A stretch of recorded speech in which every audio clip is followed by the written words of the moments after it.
दुखे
काढोनी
कृपा आली काढूनी बाहेरी ठेविलो निराळा कौतुक डोळा दाखविले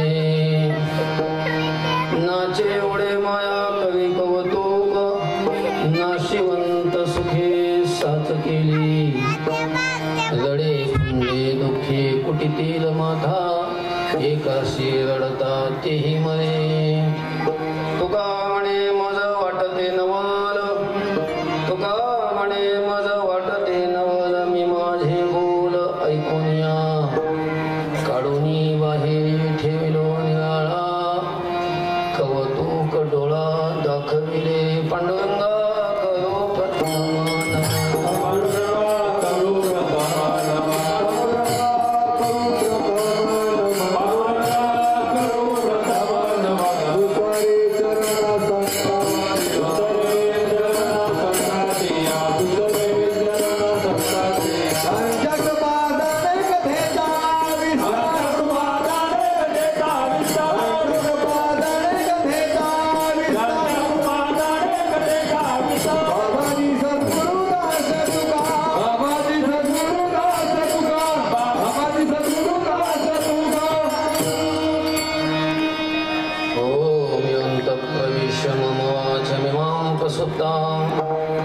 संजीवयत्यखिल शक्तिधर स्वधाम्ना अन्यांश्च हस्तचरण श्रवणत्वगादीन् प्राणान् नमो भगवते पुरुषाय तुभ्यं समचरण सरोजं सान्द्रनीलाम्बुदाभं जगन्निहितपाणिमण्डनं मण्डनानं तरुणतुलसीमाला कन्धरं कञ्जनेत्रं सदयधवलहासं विठ्ठलं चिन्तयामि नमो ज्ञानेश्वर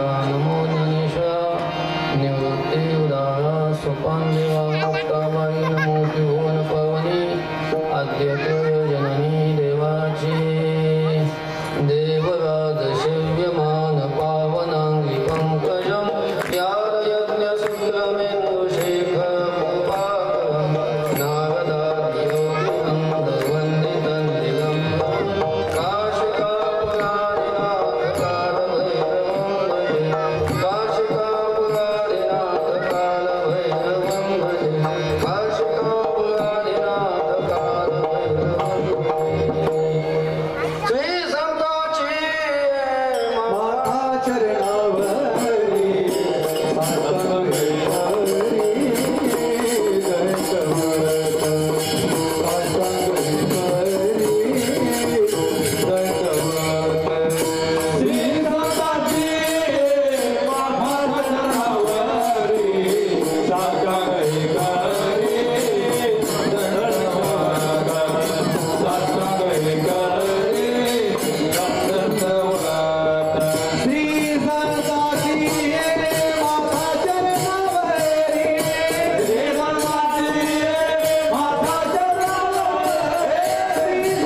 वैराग्याचे महामेरू श्रीमंत श्री जगद्गुरु तुकोबाराय या अभंगातून आपल्यावर देवानी केलेल्या कृपेचं स्पष्टीकरण करतात. विठ्ठल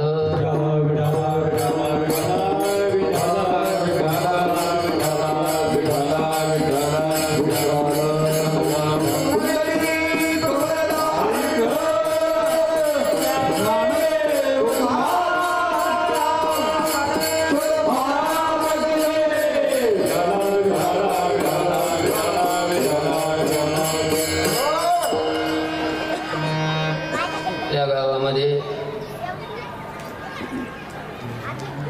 भगवान श्री भैरवनाथांच्या मंदिराच्या वर्धापना दिनानिमित्त अर्थात द्वितीय वर्धापना दिनानिमित्त सुरू असलेला हा जो उत्सव, या उत्सवातील आजची द्वितीय क्रमांकाची सेवा माझ्याकडं आलेली आहे. अभंगाच्या चिंतनाला आरंभ करण्यापूर्वी, सेवेला आरंभ करण्यापूर्वी भगवान पंढरीनाथाच्या चरणी, भगवान कालभैरवनाथाच्या चरणी, ज्ञानोबाराय तुकोबाराय संतांच्या चरणी, गुरुवरांच्या चरणी, उपस्थित असणारी सर्व संत मंडळी, सर्व महाराज मंडळी, सर्व गुणीजन, गायक, वादक आणि सर्व उपस्थित सर्व भाविक, सर्वांच्या चरणी मनपूर्वक नतमस्तक होतो आणि अभंगाच्या चिंतनाकडे वळतो. विठ्ठल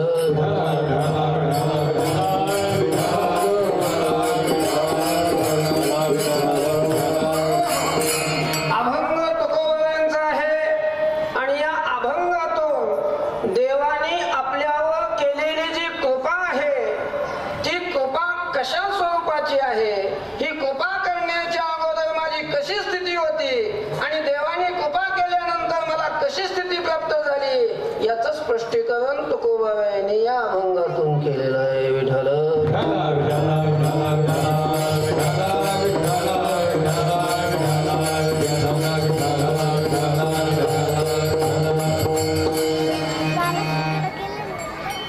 देवाचं अस्तित्व मानणारा जो मनुष्य आहे, अर्थात त्यालाच आस्तिक आपण म्हणतो. जगामध्ये दोन प्रकारचे माणसं आहेत. किती प्रकारचे? दोन प्रकारचे. एक आस्तिक वर्ग आहे आणि दुसरा नास्तिक वर्ग आहे. नास्तिक त्यांना म्हणतात की ज्यांना वेद मान्य नाही. नास्तिको वेद निंदकः, वेदाचं प्रामाण्य ज्यांना मान्य नाही, वेद जे मानत नाहीत, शास्त्र प्रमाण ज्यांना मान्य नाही आणि शास्त्रच मान्य नसल्यामुळं, वेदच मान्य नसल्यामुळं, वेदाने सांगितलेला जो ईश्वर देव की जो जगाची निर्मिती करतो, ज्याच्या संकल्पाने जग चालतं आणि ज्याच्या संकल्पाने जगाचा संहार होतो, अशा प्रकारचा जो देव आहे, जो ईश्वर आहे, त्या ईश्वराचंही अस्तित्व ज्यांना मान्य नाही, देवाचं अस्तित्व मान्य नाही, पाप पुण्य मान्य नाही, स्वर्ग नरक या कल्पना ज्याला मान्य नाही, पुनर्जन्म ज्याला मान्य नाही, अशा प्रकारचा एक वर्ग या समाजामध्ये वावरतो, त्याला नास्तिक म्हणतात. नास्तिक वेदावर ज्याचा विश्वास नाही, साधू संतांवर ज्याचा विश्वास नाही, शास्त्रावर ज्याचा विश्वास नाही, देवाचं अस्तित्व ज्याला मान्य नाही, हा एक वर्ग या जगामध्ये आहे. दुसरा वर्ग आहे ज्या वर्गामध्ये तुम्ही आम्ही मोडतो. ज्यावरती आपण एवढं मोठं मंदिर उभा केलं, एवढा मोठा सप्ताहाचा कार्यक्रम करतो, वेळ देतो, खर्च करतो आणि एवढ्या अशा प्रकारच्या उत्साहामध्ये आपण या कार्यक्रमाची उभारणी करतो, म्हणजे याचा सरळ सरळ अर्थ आहे की आपल्याला वेद, शास्त्र, साधू संतांची वचनं ही सर्व मान्य, देवाचं अस्तित्व मान्य. असा एक देवाचं अस्तित्व मान्य करणारा एक समाज या जगामध्ये आहे. समाजामध्ये दोन प्रकारची लोक जीवन जगतात, एक आस्तिक आणि दुसरा नास्तिक. नास्तिकाचा विचार सोडून द्या, पण जेवढे आस्तिक लोक आहेत, ज्यांना देव मान्य, देवाचं अस्तित्व मान्य, मग त्यांच्या प्रत्येकाच्या अंतःकरणामध्ये ही इच्छा असते की देवाची आपल्यावर कृपा व्हावी. विठ्ठल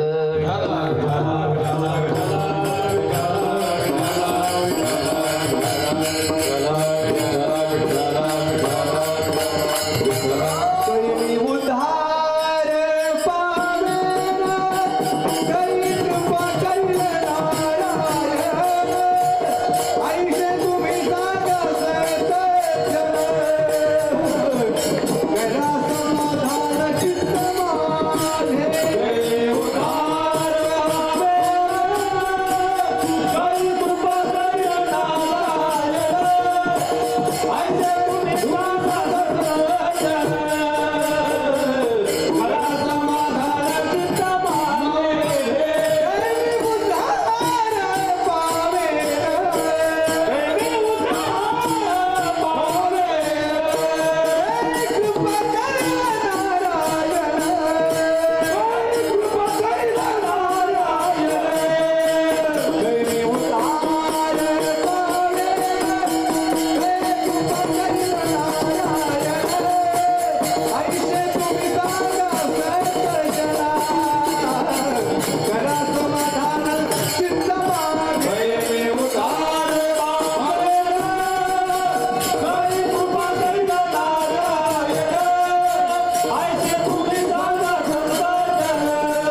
अस्तित्व मानणाऱ्याच्या मनामध्ये असते.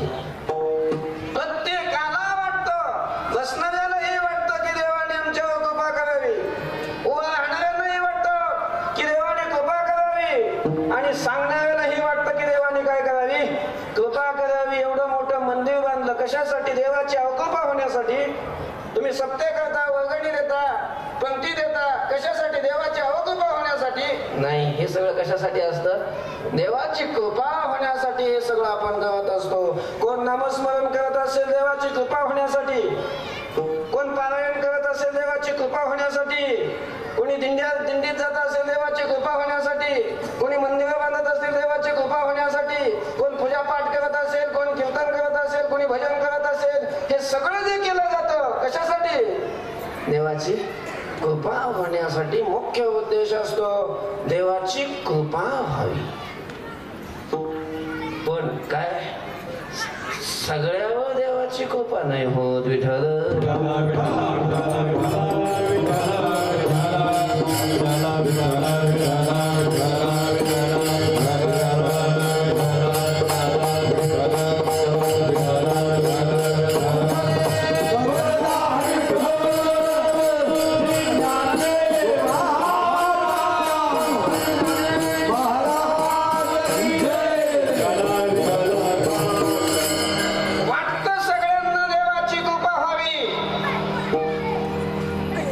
सगळ्यावर कृपा झाली आजपर्यंत नाही. सगळ्यावर व्हावी अशी आपल्याला सदिच्छा करायला काही हरकत नाही. सगळ्यावर व्हावी. तुमच्या अगोदर माझ्यावर व्हावी, माझ्यावर झाल्या पुन्हा तुमच्यावर व्हावी ना अशी इच्छा करायला काय हरकत आहे. पण काय देव कृपा करतो नाही असं नाही, पण त्या कृपेचा अधिकार अगोदर आपल्याला मिळवावा लागतो. ती योग्यता, ती पात्रता आपल्याला संपादन करावी लागते, आणि ती पात्रता आपल्यामध्ये नसल्यामुळं देवाची कृपा होत नाही. विठ्ठल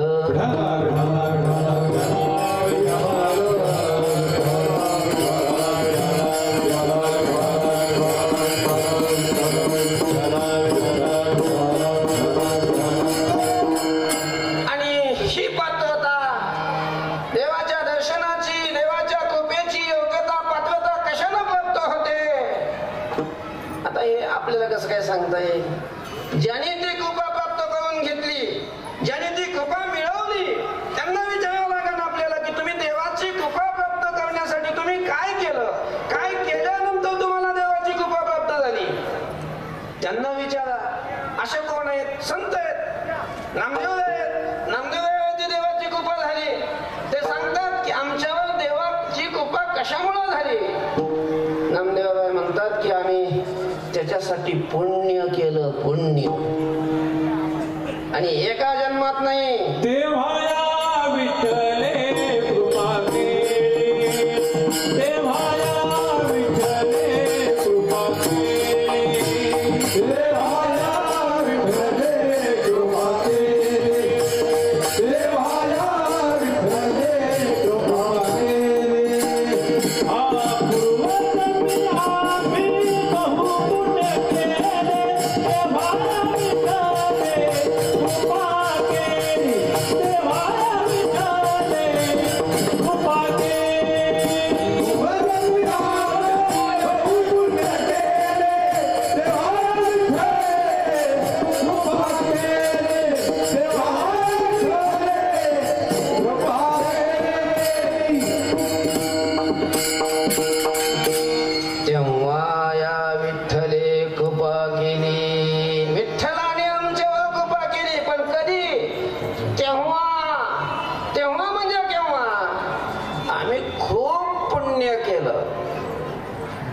देवाची कृपा होण्यासाठी होताना वागून चालत नाही.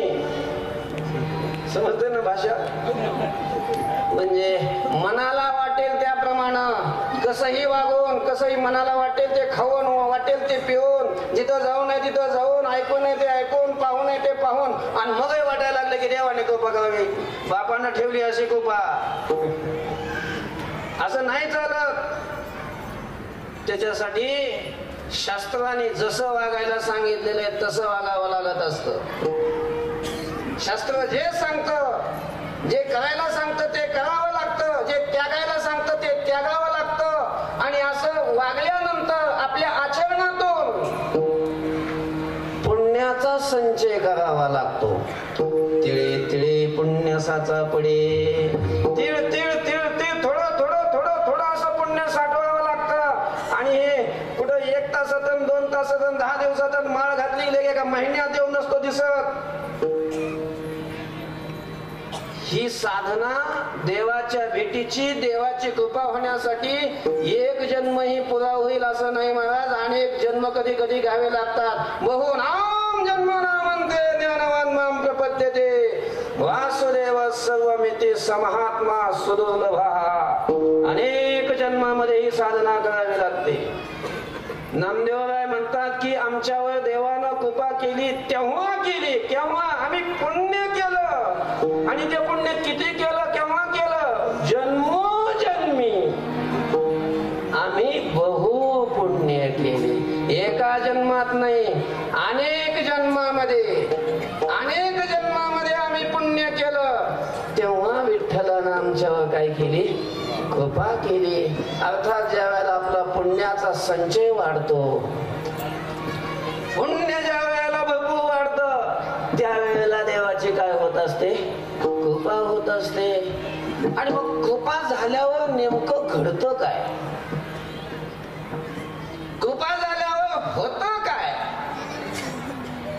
काय घडतं माणसाच्या जीवनामध्ये देवाची कृपा झाल्यावर? आणि देवाची कृपा होण्याच्या अगोदर आपलं जीवन कसं असतं हे तुकोबारायांनी आपल्या अनुभवातून सांगितलेलं आहे. जशी नामदेवरायावरती देवाची कृपा झाली, तशी तुकोबारायावरती ही देवाची कृपा झाली. पण मग देवानी तुकोबारायावरती कृपा केली. ही कृपा करण्याच्या अगोदर, कृपा केल्यानंतर कशी कृपा केली, त्याचा परिणाम काय झाला वगैरे वगैरे ते पुढं आहे. पण देवानी कृपा करण्याच्या अगोदर माझं जीवन कसं होतं, माझी स्थिती कशी होती, ते तुकोबाराय अभंगाच्या प्रथम चरणामध्ये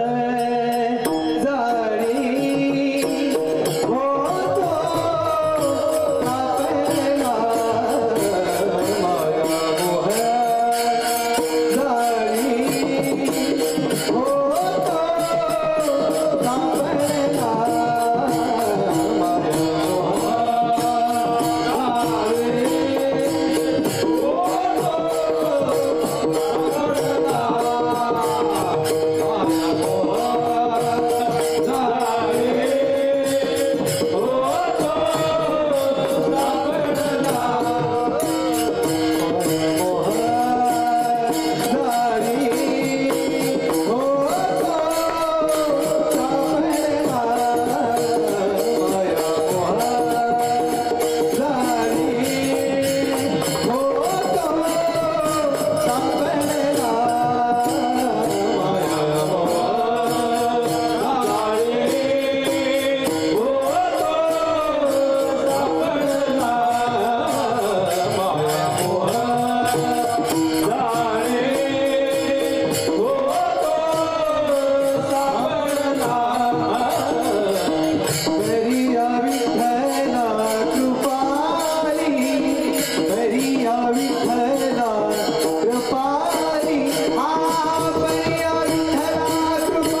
सापडलेलो होतो, जसे की आता आपण सापडलेलो आहोत. विठ्ठल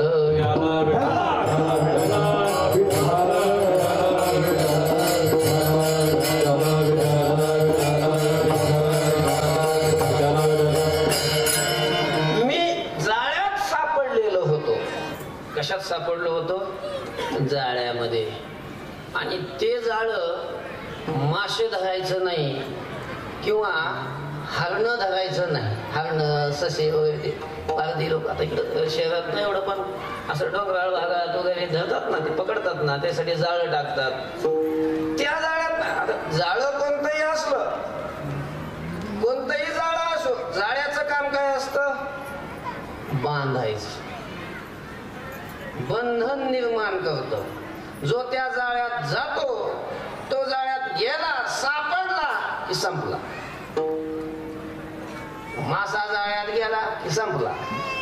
हरिण, सस किंवा कुठलंही पक्षी काही जाळ्यात गेलं की त्याच पुढचं सगळं संपलं. तस मायेच सुद्धा जाळ आहे. काय? मायेचं काय? जाळ आहे, जाळ. आणि या मायेनं मोहाचं जाळ पसरलेलं आहे. मोहाचं, या मोहरूपी जाळ्यामध्ये जो सापडतो त्याला दुःख भोगावे लागतात. अनेक प्रकारचे आपण जे दुःख भोगतो का नाही, कोणही तर छातीवर हात ठेवून सांगायचं की माझं जीवन सुखी आहे, माझ्या जीवनामध्ये दुःखाचा किंचित मात्र लवलेश नाही. असं जर कोणी छातीवर हात ठेवून सांगत असेल तर त्याच्या चरणावर शेकडो नाही करोडो वेळेला माझे दंडवत आहे. सांगावं कोणी उठून की हात ठेवून, माझ्या जीवनामध्ये यत्किंचितही लेश मात्रही काय नाही, दुःख नाही, दुःख नाही, असं कोणीच म्हणू शकत नाही. का नाही म्हणू शकत? कोणी उठणारच नाही, मला शाश्वती आहे. कारण सगळेच दुःख नवखर पळताना दिसतात. प्रत्येकाला अनुभव येतो की आपल्याला पावला पावलाला दुःख भोगावं लागते. कायम सांगणार आहे की माझ्या जीवनात दुःख नाही म्हणून तो एक दुःख नाही, एक दुःख बाजूला सारखं दुसरं पुढे उभं असते. हे जे आपल्याला अनेक प्रकारची दुःख भोगावे लागतात त्याचं कारणच एवढं आहे की आपण माया जाळामध्ये सापडलेलो आहे. विठ्ठल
अशी दुःख संसारामध्ये आपण भोगत असतो, पण आपल्याला काहीच वाटत नाही हो त्याच.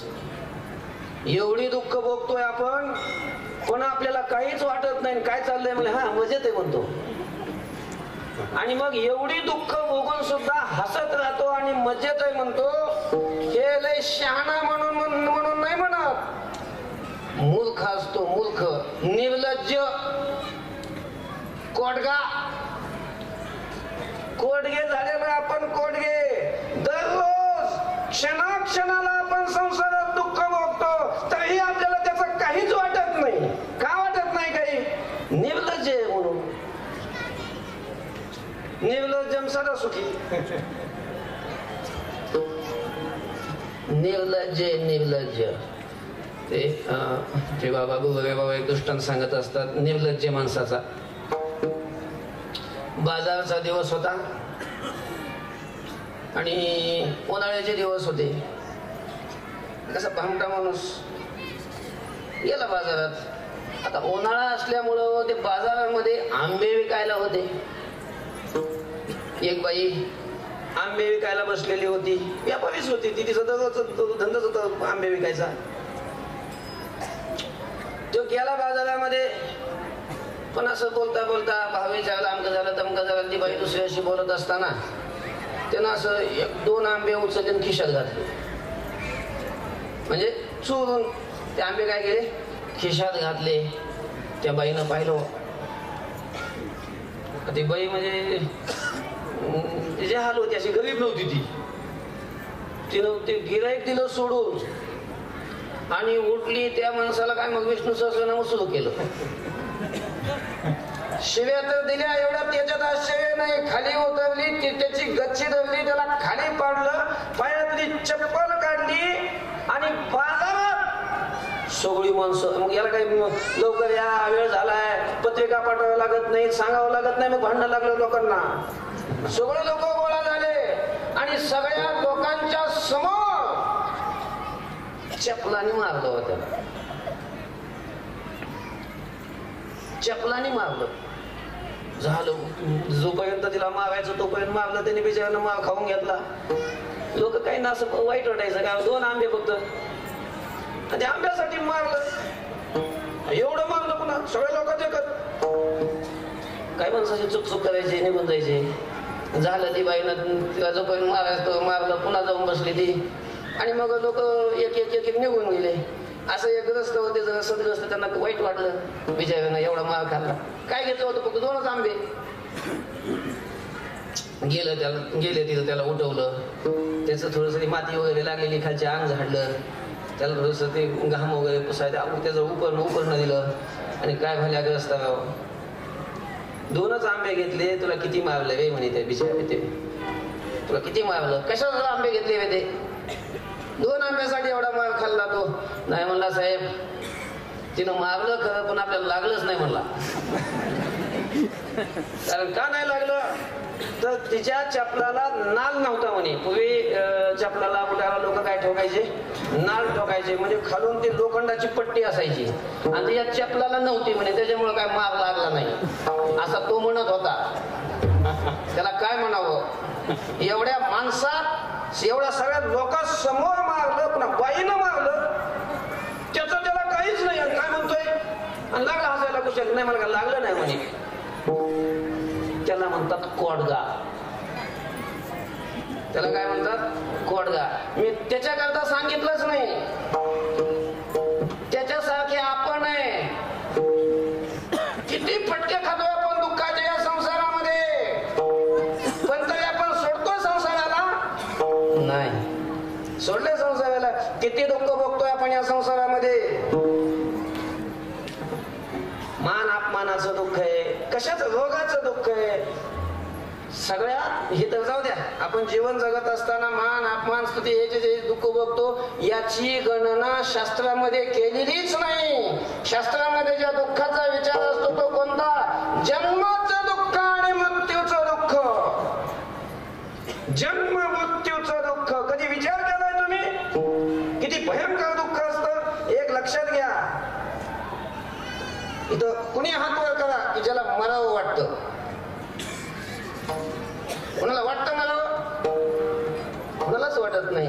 लहान लेकराला मरावं वाटत नाही, तरुणाला मरावं वाटत नाही, म्हाताऱ्याला मरावं वाटत. जे मरायला टेकलेलं आहे, काय जे खाटावर झोपलेलं आहे, लोक आता वाट पाहतात की लोक गेलेले बरे व्हावं, त्यांना त्रास नको, बाकीच्याला त्रास नको, असं बाकीच्यांना वाटतं, त्याला नाही वाटत. त्याचे हातपाय हलतात, मान हलत राहते, पण त्याची मान अशी नाही हलत. म्हणजे नको, काय नको, त्याला समोर दिसत असतो मृत्यू आणि त्याला नको वाटतो. मृत्यू नको वाटतं. का नको वाटतो, कुणाला अपेक्षा आहे मृत्यूची नाही. त्याला मरायला लागलेल्या म्हाताऱ्याला सुद्धा आता काहीच राहिलं नाही पाठीमागं, त्याचं शरीर साथ देत नाही. सुना लेकरं बाळ नातू कोणी त्यांना मोजीत नाही, काही नीट बोलत नाही, तरी त्याला मला वाटत नाही. का का अशी स्थिती आहे प्रत्येकाची? मरण कोणालाच का आवडत नाही? त्याचं कारण आहे मृत्यूच्या वेळेला भयंकर दुःख असतं आणि ते दुःख आपण अनेक वेळेला अनुभवलेलं आहे, अनेक जन्मामध्ये अनुभवलेलं आहे आणि त्याचे संस्कार चित्तामध्ये असतात आणि म्हणून नुसतं मरण नाव जरी ऐकलं तरी माणसाला नको वाटतं. अगा मरण बोल हा न साहती, मर बोल हा न साहती. नुसतं मर असं कोणी म्हटलं तर तुझ्या बापाच्या घरचं खातो का म्हणतात लोक. मर असं कोणी म्हटलं तर तो शब्द सुद्धा आवडत नाही, कारण भयंकर दुःख असतं मृत्यूच्या वेळेला. जन्माच्या वेळेला काय कमी असतंय? तुम्ही जन्मले का नाही? मी जन्मलो, तुम्ही जन्मलो आणि आपण हे सगळं दुःख भोगलंय. जन्म म्हटलं की अगोदर त्या जन्माची सुरुवात कुठून असते? गर्भवासापासून असते. प्रथम केला गर्भिवास काय काय ते सांगावे सगळ्यास दुःख भोगिले नवही मास आलो जन्मास येतो घरी. जन्म घ्यायचा म्हटलं की अगोदर गर्भात जावं लागतं आणि गर्भामध्ये आपल्याला गरमू नये म्हणून एसी बसवलेला नसतो. आईच्या उदरामध्ये जिथं गर्भपिशवी असते तिथं जठराग्नी असतो. जठराग्नी आईनं खाल्लेलं अन्न आणि पिलेलं पाणी पचण्यासाठी प्रत्येकाच्या उदरामध्ये असतो तो जठराग्नी आणि त्या जठराग्नीजवळ ती गर्भाची पिशवी असते आणि त्या जठराग्नीच्या उष्णतेनं तो गर्भातला जीव शिजत असतो. शिजत आपण जसं कुकरमध्ये तांदूळ टाकतो आणि तांदूळ शिजून त्याचा काय होतो? भात होतो. 10 मिनिटं जर शिजले तांदूळ तर त्याचा भात होतो आणि आपल्याला आईच्या पोटामध्ये किती दिवस शिजावं लागतं? 9 मास कष्टदासी. दहाव्याने प्रसूत झाली येताची कर्मजाळ तुझी मान अडकली. अकांतुते जननी दुःखे धाय मोकली स्मरे त्या हरिहरा ध्यायी. श्रीकृष्ण माऊली 9 मास कष्टदासी. 9 महिने 9 दिवस राहावं लागतं तिथं गर्भामध्ये. नुसती आग असते आग आणि असं मांडी घालून नसतं बसलेलं. तुम्ही कधी दवाखान्यात गेले का? दवाखान्यामध्ये त्या गर्भाची जी स्थिती असते ती कशी असते? पाय वर असतात आणि डोकं खाली असतं. उलट असतं. उलट नाकात तोंडात सगळी विष्ठा कृमी किडे सगळी घाण नाका तोंडात असते आणि आपल्याला 9 महिने 9 दिवस त्या ठिकाणी काढावे लागतात. कसलं दुःख भोगावं लागतं? ते तर दुःख आहेच. हे गर्भवासाचं दुःख सांगायला लागलो तुम्हाला. आणि भयंकर दुःख जन्माच्या वेळेला असतं. त्या जन्माच्या दुःखाच्या वेळी एवढा दुःखाचा मोठा आघात होत असतो की त्या दुःखाच्या आघाताने आपण गर्भामध्ये असताना भोगलेलं दुःखही आपण विसरत. आठवतं तुम्हाला? तुम्ही गर्भात नाही राहिले पण मग तिथं आपण काय दुःख भोगलं आठवतं का? आठवत नाही का? बघा तुम्ही एखादा ऍक्सिडेंट मोठा झाला, खूप मोठा दुःखाचा आघात झाला तर माणसाची स्मरणशक्ती गायब होऊन जाते. त्याला मागचं काहीच आठवत नाही. आपण कोण आहे, कुठले, काय, भाऊ आला, बहीण आली, बायको आली, मुलं आले तरी तेही आठवत नाही. कोण आहे म्हणतात, म्हणजे स्मृतीच राहत नाही. तसं जन्माच्या वेळेला ज्या वेळेला आपण जन्म घेत असतो त्यावेळेला एवढा मोठा दुःखाचा आघात होत असतो की आपण गर्भामध्ये जे दुःख भोगलेलं आहे त्याची स्मृती सगळी गायब होऊन जाते. बहुतेकाची होते, एखाद्याची क्वचित स्मृती काय राहते? जागृत अशा प्रकारची राहते. आणि मग साधना केल्यानंतर साधू संतांना उत्तम प्रज्ञा प्राप्त झाल्याच्या नंतर त्यांना मागच्याही सगळ्या जन्मातलं पुढचंही सगळं अशा प्रकारचं कळतं. साधू संतांना कळतं, आपल्याला नाही ते आठवत. पण साधू संतांना सर्व ते ज्ञात असतं. म्हणजे हे गर्भवासाचं दुःख, पुन्हा जन्माला आल्यानंतर बालपणाचं दुःख आहे, तारुण्यामध्ये विषयाची व्यथा आहे, पुन्हा रोगाचं दुःख आहे, म्हातारपणाचं दुःख आहे, जन्म मृत्यू जरा व्याधी दुःख दोषानुदर्शनम, ही सगळी आपल्याला दुःख जे बघावे लागतात. बरं एकदा म्हातारा झाला गेला की संपला असं नाही ना, पुन्हा जन्मावं लागतं, पुन्हा ही सगळी दुःख, पुन्हा मरावं लागतं. जन्माला की पुन्हा मेल्यावर संपला असं नाही, पुन्हा जन्मावं लागतं. पुनरपि जननम हे सगळं सतत चालूच असतं, हे थांबतच नाही. क्षण एक तोही नाही विसावा, लक्ष 84 घेतल्या धावा. हे अखंड चालू असतं, अव्याहत चालू असतं. आणि ही अखंड अनर्थाची परंपरा, दुःखाची, ही जी आपल्या पाठीमागं लागलेली ही जी परंपरा आहे ना, ही कशामुळे माहितीये? हे कशामुळे दुःख भोगावे लागतात? कधी विचार केलाय आपण? काय विचार केलाय आपण? कशाचा मनुष्य जन्म मिळाला आपल्याला? मग हा विचार करायला नको की आपण एवढे दुःख भोगतो, तर या दुःखाचं मूळ कारण काय आहे? संत सांगतात, शास्त्र सांगतं की या दुःखाचं मूळ कारण जर काय असेल तर माया मोहामध्ये आपण गुंतलेलो आहे. मायेनं जो मोह निर्माण केलेला आहे, मोहाचं जाळं जे अंथरलेलं आहे, मोहाचं जाळं जे पसरलेलं आहे, त्या जाळ्यात आपण अडकलेलो आहे. आणि त्यामुळे ही सगळी दुःख भोगावी लागतात. विठ्ठल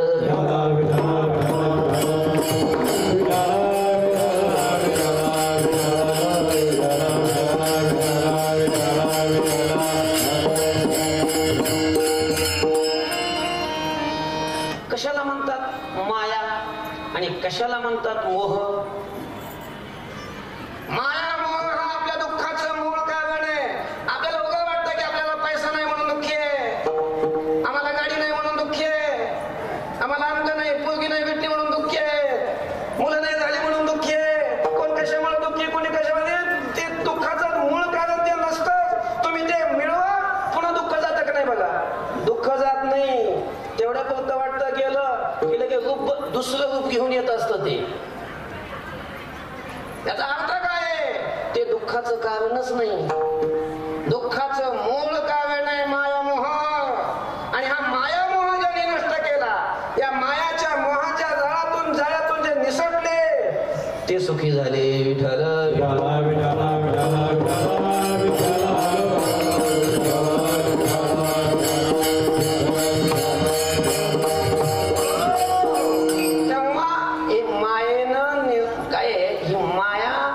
मोहाचं जाळ.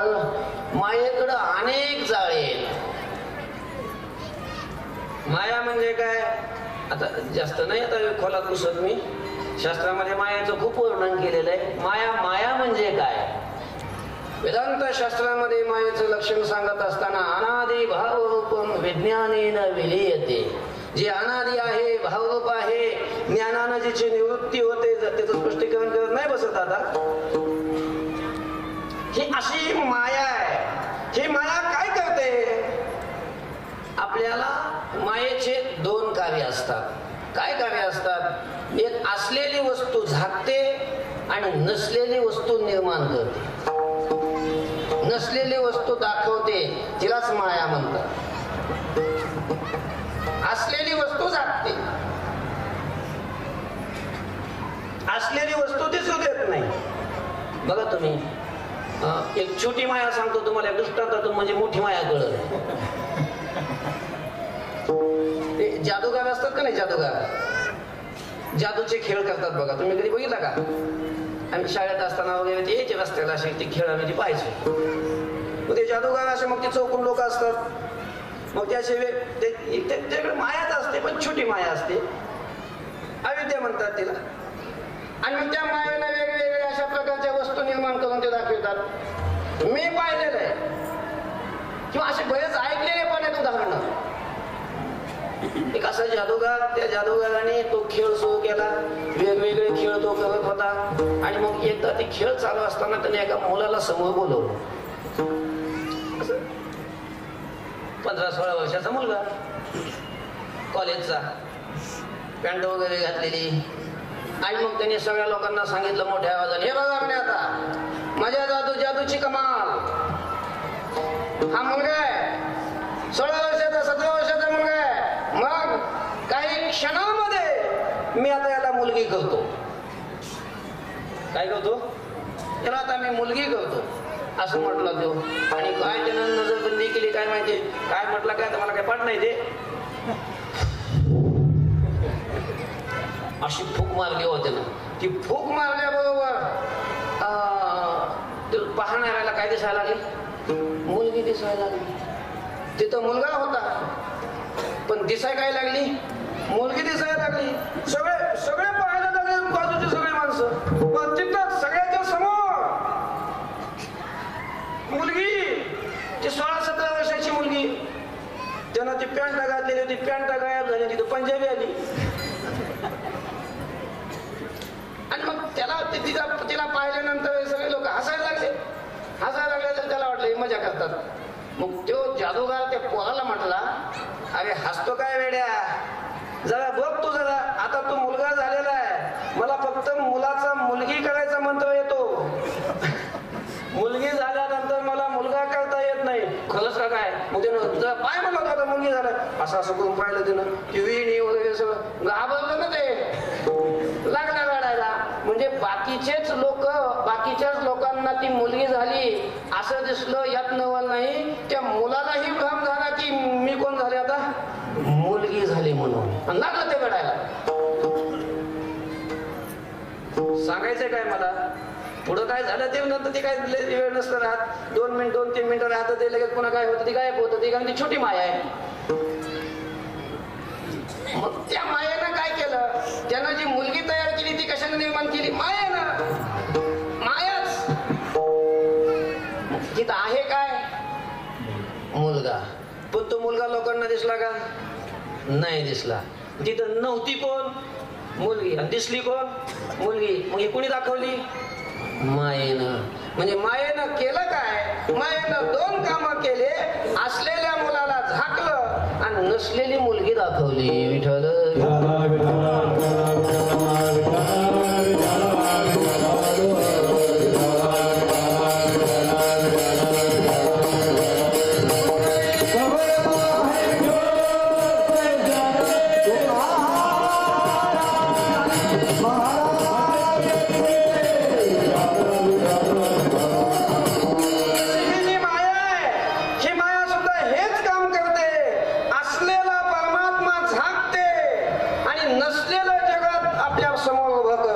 शास्त्राचा सिद्धांत आहे की फक्त देवच आहे, देवाशिवाय दुसरं काही नाही. सर्वं खल्विदं ब्रह्म निहनानास्ति किंचन, एकमेवाद्वितीयं ब्रह्म निहनानास्ति किंचन.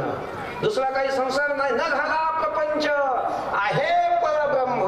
प्रपंच नावाची वस्तू निर्माणच झालेली नाही, संसार नावाची वस्तू हा शास्त्राचा सिद्धांत आहे फक्त देव. आणि मायेनं काय केलं?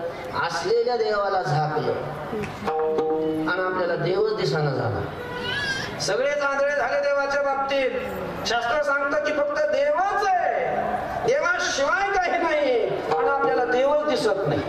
का दिसत नाही? या मायेनं झाकला. विश्वव्यापी माया, तिने झाकळलेली छाया, सत्य गेले भोळ्यावरी, अविद्येची चाली थोरी. या मायेनं देवाला झाकलं. देवाला ही माया दिसू देत नाही. म्हणजे एक झाकायचं एक काम करते, त्याला शास्त्रामध्ये आवरण शक्ती म्हणतात. आणि दुसरी मायेमध्ये शक्ती आहे विक्षेप शक्ती. त्या विक्षेप शक्तीनं हे जगत निर्माण करते. मग असलेला देव झाकला आणि जगत निर्माण करून नसलेलं जगत आपल्याला दाखवलं कुणी? मायेनं. आणि हे जगत निर्माण करून या जगामध्ये वेगवेगळे पदार्थ निर्माण करून आपल्याला ते मोहात पाडते. हे जगत मायेनं निर्माण केलं. या जगातले सगळे विषय हे माया निर्माण करते. आणि या जगामध्ये मोह निर्माण करण्याची शक्ती ती प्रदान करते. कारण माया त्रिगुणात्मक आहे. सत्व, रज, तम असे 3 गुण मायेमध्ये. आणि एका गुणाच्या द्वारा ती जीवाला काय करत असते? बंधन निर्माण करते. तत्र सत्वं निर्मलत्वात् प्रकाशकमनामयं सुखसंगेन बध्नाति ज्ञानसंगेन चानघ. सुखानं सत्वगुणाचा एक पाश आहे. त्या सत्वगुणाच्या पाशानं सुखाच्या द्वारा ती काय करते? जीवाला बांधते. रजगुणाचा पाश आहे. त्या रजगुणाच्या पाशानं ही ती माया जीवाला बंधन निर्माण करते. तमगुणाचा पाश आहे. त्या तमगुणाचा पाश म्हणजेच हा मोह आहे. आणि मोहित करते जीव. जीव आला, मोहित जीव झाला. आणि महाराज या मोहातून चांगले चांगले नाही सुटत. आता जे रात्रंदिवस भजन करतात, संसाराचा त्याग करून हजारो हजारो वर्ष अरण्यात जाऊन तपश्चर्या करतात, योगाची साधना करतात, त्यांना नाही मायेनं मोहानं सोडलं. तो जे फक्त वर्षाला फक्त सप्त्यातच येतात, त्यांना माया कशी सोडेन विठ्ठल.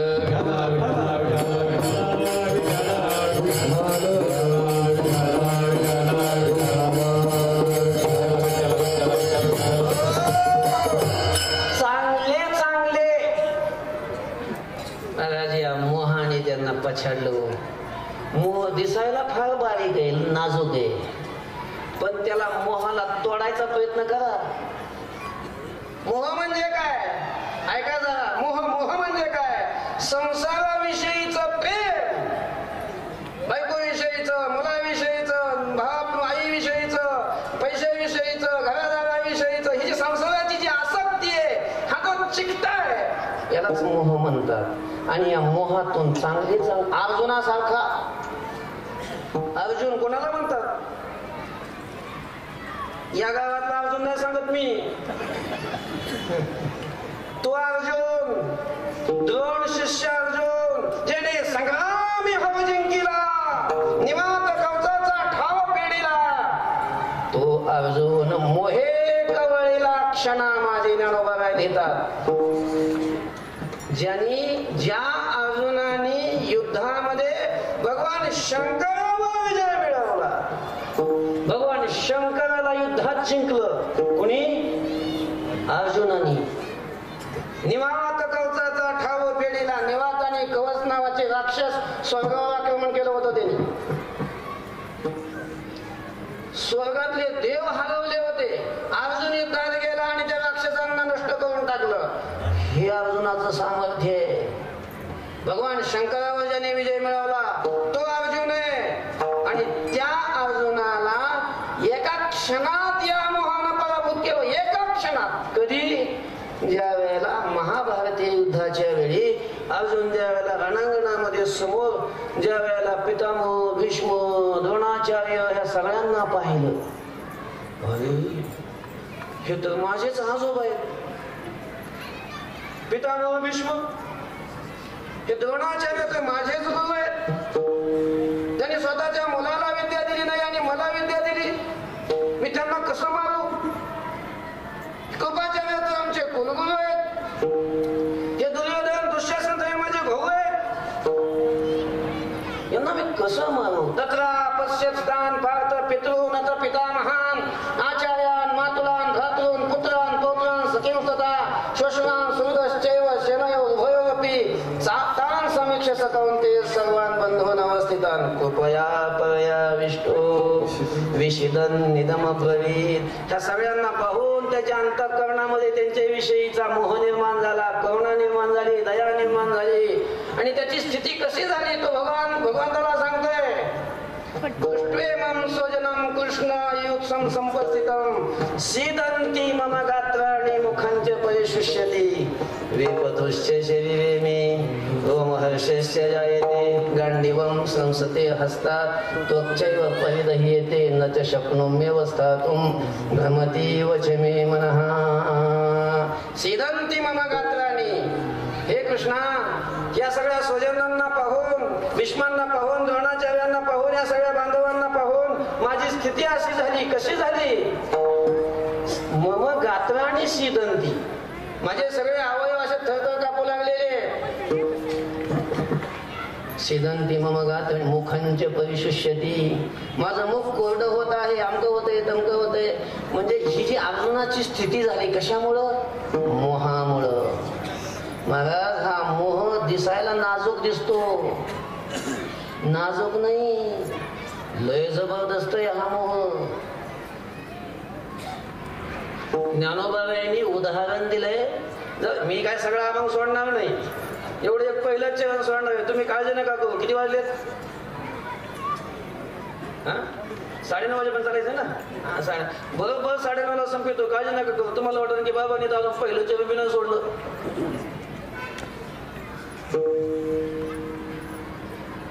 तर सगळे चरण सोडून एक तरी चरण चांगलं कळालं म्हणजे पुष्कळ झालं. विठ्ठल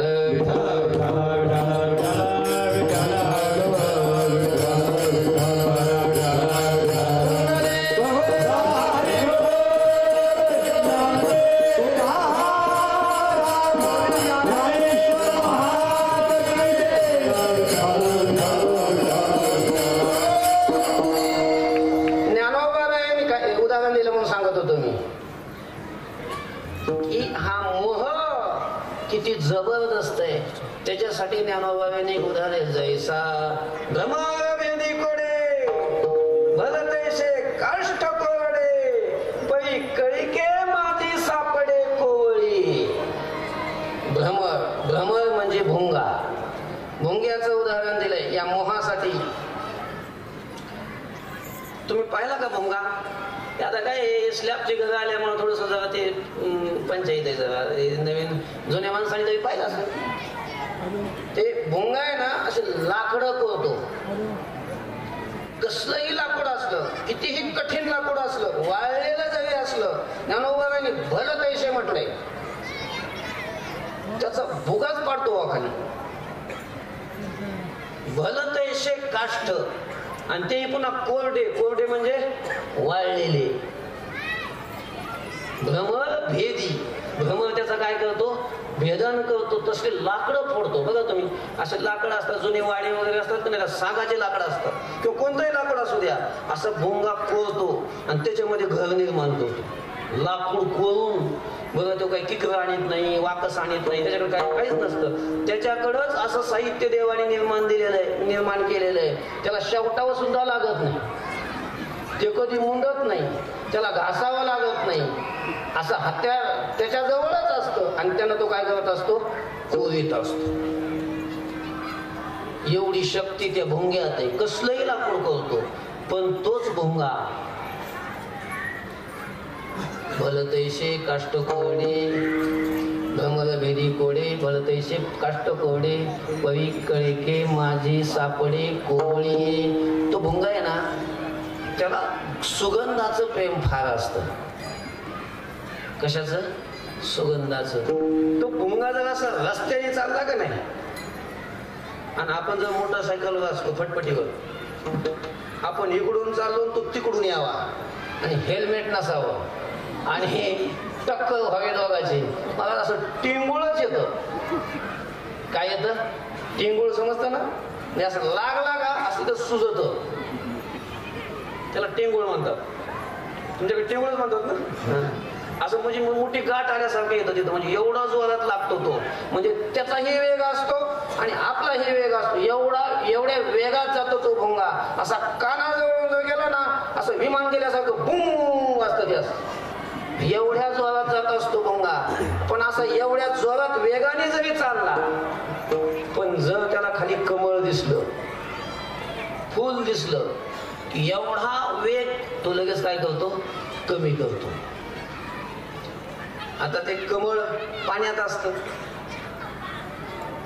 आणि मग ते कमळ दिसलं आणि म्हणून त्याला त्या कमळाच्या फुलाची, त्याच्या गंधाची, त्याच्या परागाची जरी आवड असली तरी जशी वारकऱ्याची पंगत बसली की वारकरी गेलं की बसला गपकन बसतो पंक्तीला. तसं नाही बसत भोंगा. दिसली पंगत की बस, दिसली पण तसं नाही. मग अगोदर तो असा वेग असा फिरून कमी करतो. बहुतेक विमानाचा जो शोध लागला का नाही, विमान असं थांबायचं, ते असं ते भुंग्याकडे पाहूनच त्यांनी ते शोध लावलेला असतो. तो भुंगा असा त्या फुलाजवळ असा गोल गोल गोल गोल गोल गोल फिरतो आणि असा गोल फिरून त्याचा जो वेग असतो तो अतिशय वेग सगळा कमी करून टाकतो आणि असा त्या फुलाच्या वरती अवकाशामध्ये असा एवढा स्थिर राहतो एका जागेवर आणि इतका अलगद त्या फुलावर बसतो की त्या फुलाच्या सुद्धा लक्षात येत नाही की आपल्यात कोणीतरी येऊन बसलेलं आहे.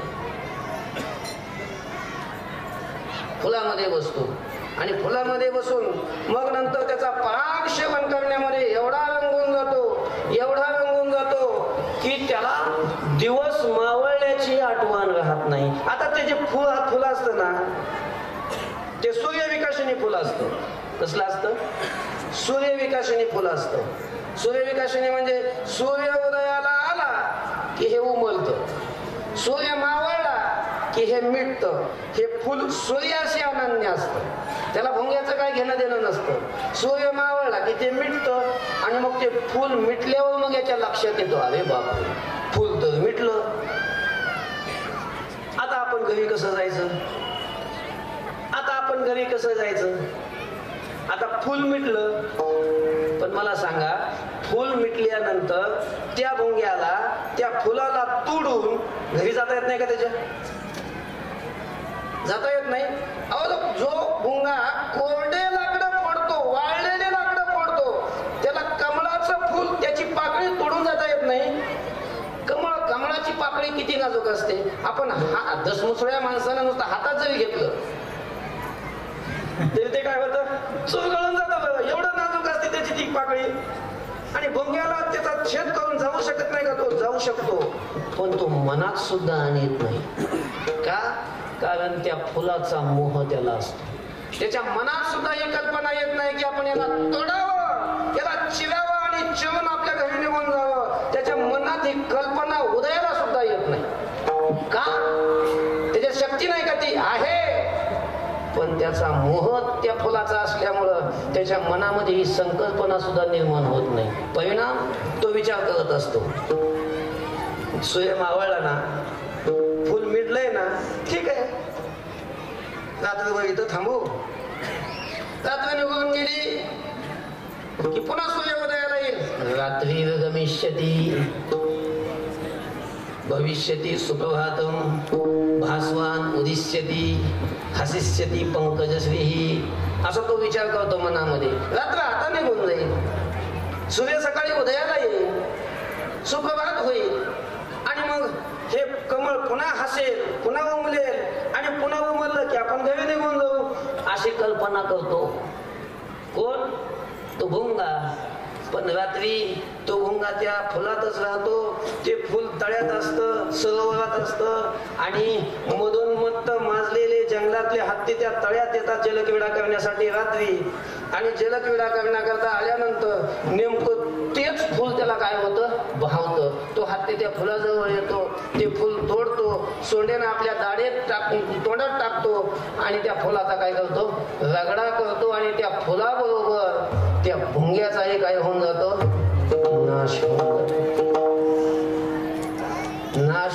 भुंग्याला मरावं लागलं, मृत्यूचं दुःख भोगावं लागलं. कशामुळं? काय कारण आहे त्याला? मोह.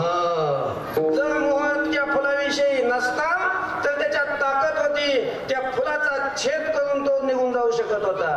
पण त्याला जे ताकद असताना सुद्धा त्याला जे तिथं गुंतवून ठेवलं वाचवलं ते कोणी? मोहानं. मोहाला सामान्य नका मला समजू. हा उदाहरण दिलंय, तसा अर्जुनाची स्थिती झाली. ते उत्तीर्ण होईल प्राणे परी कमळ जळ चिरून येणे ज्ञानोबा म्हणतात. तैसे कठीण कोळेपणे स्नेह देखा, हे आदिपुरुषाची माया नयेची ब्रह्मी ही आया. म्हणून म्हणे भुलविला राया संजय म्हणे विठ्ठल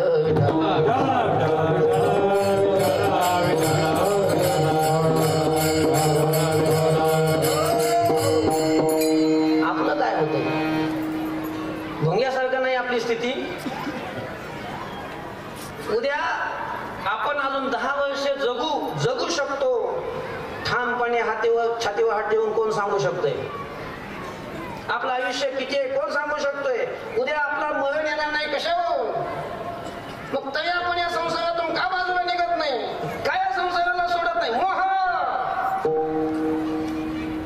काहीचे 40 वर्ष झालेत, काहीचे 50 वर्ष झालेत, काहीचे 60 वर्ष झालेत, काहीला आता फुकट तिकीट झाले. पण तरी संसार सुटतोय? नाही सुटत. का सुटत नाही? गवळ्या मसनात गेलेल्या असतात, काळ वाट बघत बसलेला असतो, तरी संसार सुटत नाही. मोहाने बांधलेले दाव नाही दिसत बांधलेलं, पण त्या दाव तरी तोडता येईल, पण मोहाचं बंधन तोडता येत नाही महाराज. ते दिसतही नाही, पण दावणीला हजर राहते माणूस दररोज संध्याकाळी. विठ्ठल विठ्ठल विठ्ठल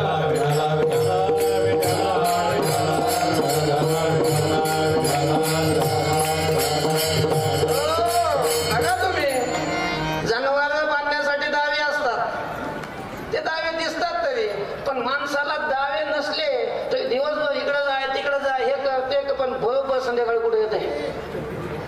दावं दिसतंय का?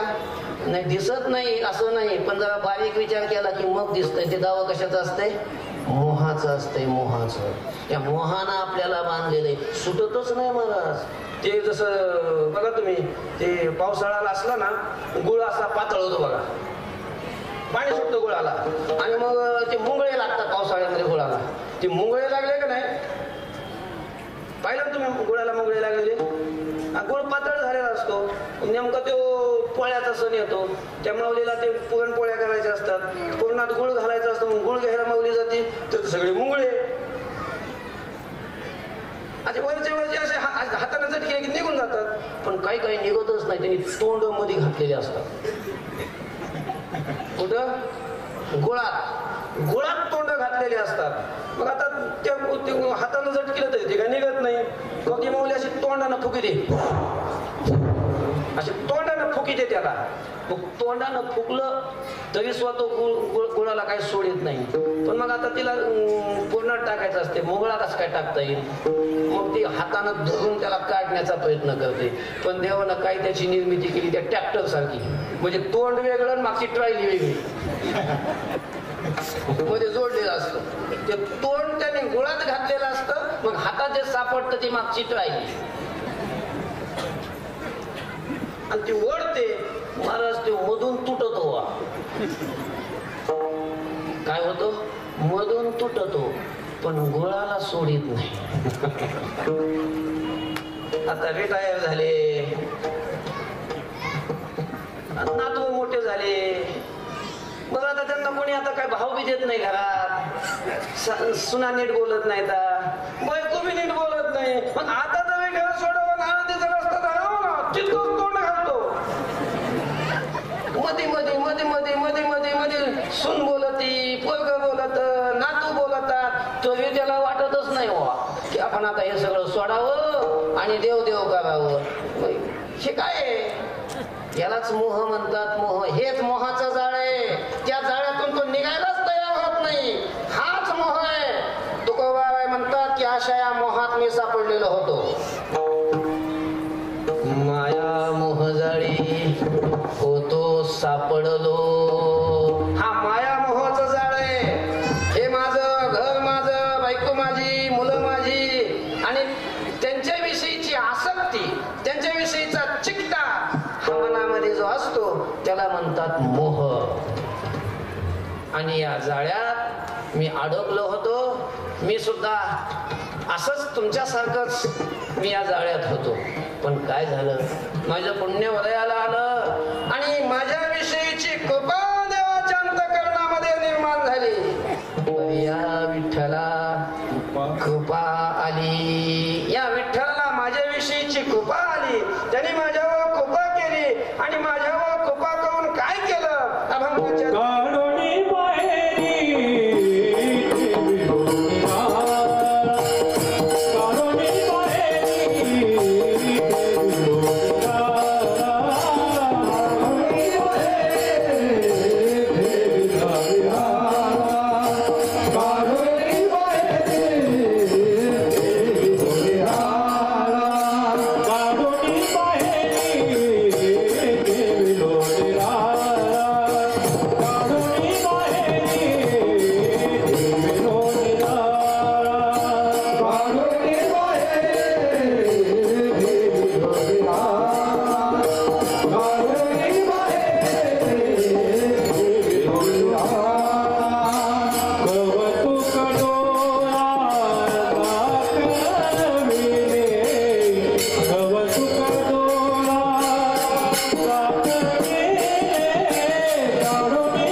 कृपा केली. काय काय दिलं हो तुकाराम महाराजांना कृपा करून? कारण आपल्या डोक्यात हेच असतं, देवाने कृपा केली म्हणजे काय दिलं.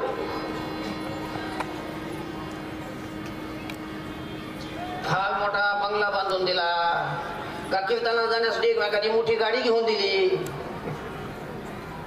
का तुकाराम महाराजांना असं काय दिलं? का तसं तर काय तुकाराम महाराज दिसत नव्हतं ना. कारण आपल्या डोक्यात सगळे संसाराचेच विचार असतात. संसार खूप आपला फुलला, गगनाला वेल गेला की मग असं वाटतं की देवाची काय झाली, कृपा झाली. महाराज ह्या सगळ्या अज्ञानी लोकांच्या कल्पना आहेत. देवाची खरी कृपा ही नसते. बोरला पाणी लागलं म्हणजे देवाची कृपा नाही झाली.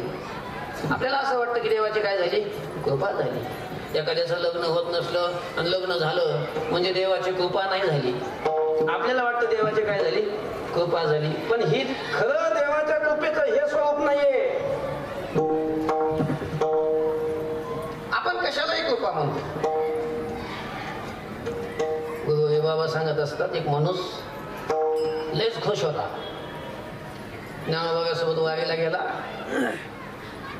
आणि वारीला गेल्यानंतर असं वारीहून आला, विचारलं कसं काय वारी झाली. कुणीतरी गावातल्याने विचारलं त्याला, वारी कसं काय झाली. लयच खुश होता, वारी लयच चांगली झाली म्हणला. पहिल्यांदाच वारीला गेलो आणि एवढा आनंद झाला. काय पण कशाचा आनंद झाला, तर आम्ही तर अनेक वेळेला गेलो वारीला, पण तरासच होतो. तुला आनंद कशाचा झाला म्हणला, मला पहिल्याच वारीला गेलो आणि माऊलीची कृपा झाली.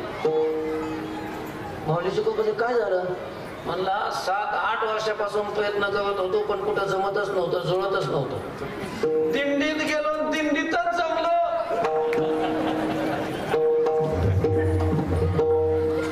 माऊलीने काय केली, कृपा केली.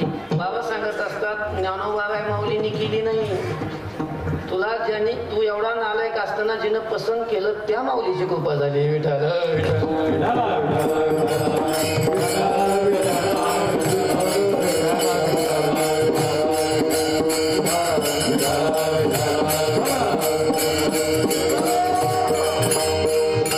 देवाची कृपा असली नसते, मुलं नाही होत. मग देवाची कृपा झाली काय झालं, मुलं झाली.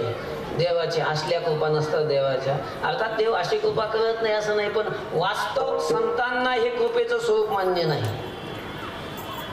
मग देव ही आहे कृपा, पण ही व्यावहारिक सामान्य कृपा आहे, ही खरी कृपा नाहीये. खरी कृपा कोणती असते देवाची? देवाची खरी कृपा ती असते की ज्याच्यावर कृपा होते त्याला संसारातून बाहेर काढतो. विठ्ठल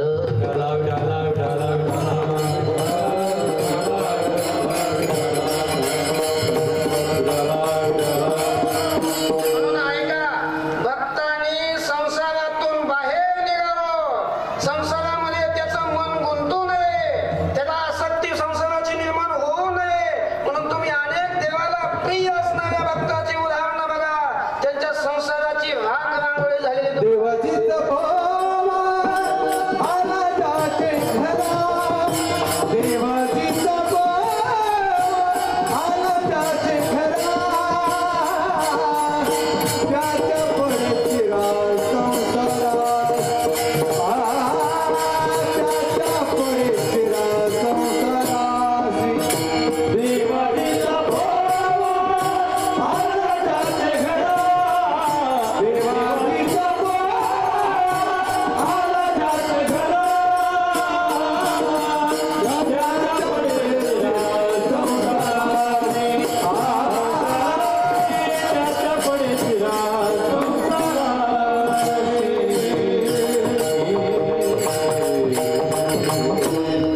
देवाची ती खून आला ज्याच्या घरा, त्याच्या पुढे चिरा संसाराशी तुकोबाराय म्हणतात. ही देवाची खूण आहे, ज्याच्यावर देवाची कृपा होते, ज्याच्याकडे देव येतो, ज्याच्या घरी देव येतो, ज्याच्या संसारावर चिरा पडतो. एवढं ध्यानात ठेवा.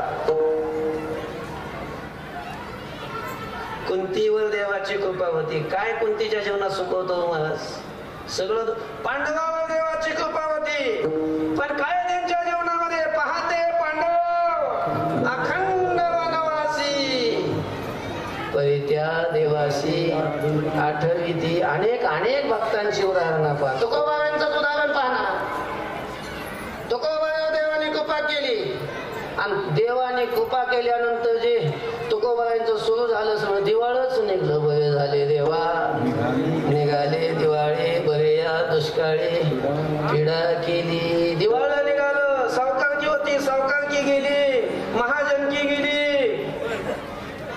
हे सगळं असं संसाराची अशी स्थिती झाली. आणि कशासाठी करतो देव असं? त्याच्यातून याचं मन उद्विग्न व्हावं, त्यांनी संसारातून बाहेर निघावं, याच्याकरता देवाचे हे वेगवेगळे प्रयत्न असतात. आणि मग कुठल्या तरी प्रयत्नाने काहीतरी करून देव कृपा करतो आणि भक्ताला संसारातून वेगळं करतो.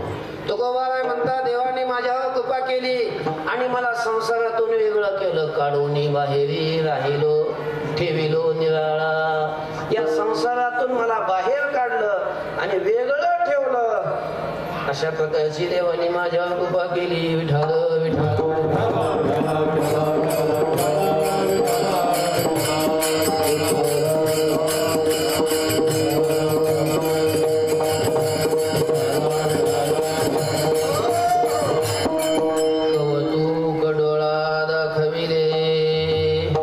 संसारातून वेगळं काढलं आणि माझ्या डोळ्याला अशा प्रकारचं हे कौतुक दाखवलं. आता संसाराचा माझा संबंध राहिला नाही. मी संसारातून निराळा झालो, वेगळा झालो. आणि मग मला हे संसारामध्ये आसक्त असलेले, संसारामध्ये गुंतलेले लोक कसे दुःख भोगतात, कसं संसार करतात, त्याविषयीच वेगवेगळे अशा प्रकारचे कौतुक मला देवानं दाखवले. काय दाखवलं? अभंगाच्या तृतीयेच्या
प्राप्त झाला की त्या आनंदाने लोक नाचतात, उड्या मारतात, गुलाल काय उधळतात, फटाके काय फोडतात. नाचे उडे माया.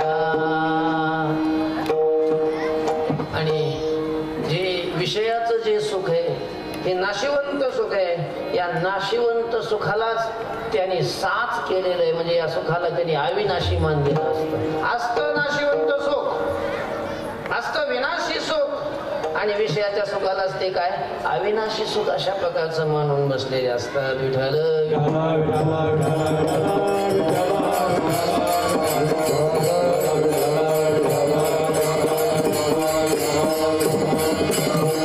आपली स्थिती तीच आहे ना. विषय जे प्राप्त करतो, सगळं जे मिळवतो, कशासाठी? हे विनाशी आहे म्हणून का? की आपल्याला या विनाशीच वाटतं ना, आणि म्हणूनच आपण प्रयत्न करतो.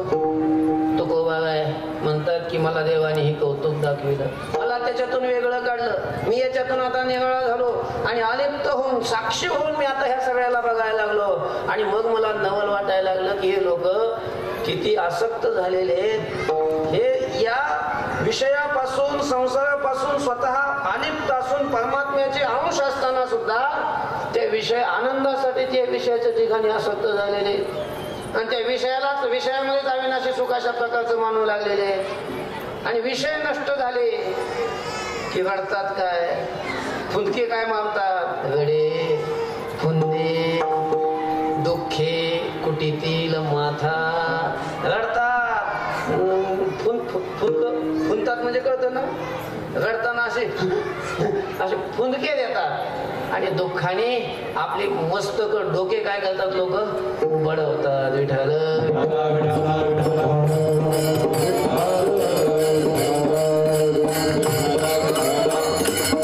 मनुष्य, एखादा प्रेमाचा व्यक्ती जर मेला तर त्याच्याबद्दल रडतात आणि रडूनही सावध होत नाहीत की आपल्याला त्याच्यासारखं मरावं लागेल. सावध होत नाहीत, बेसावधच राहतात आणि त्याच्यासारखं काही दिवसांनी तेही मरून जातात. एकाशी रडता तेही मरे. आणि तुकोबाराय म्हणतात आता देवानेही माझ्यावर कृपा केल्यामुळं, या सगळ्या संसारातून मी आता वेगळा झालेलो असल्यामुळं, या पुन्हा या संसाराकडे लांबून ज्यावेळेला, तटस्थ होऊन मी ज्यावेळेला पाहायला लागलो, मग मला यांचं काय वाटायला लागलं, नवल वाटायला. तुका म्हणे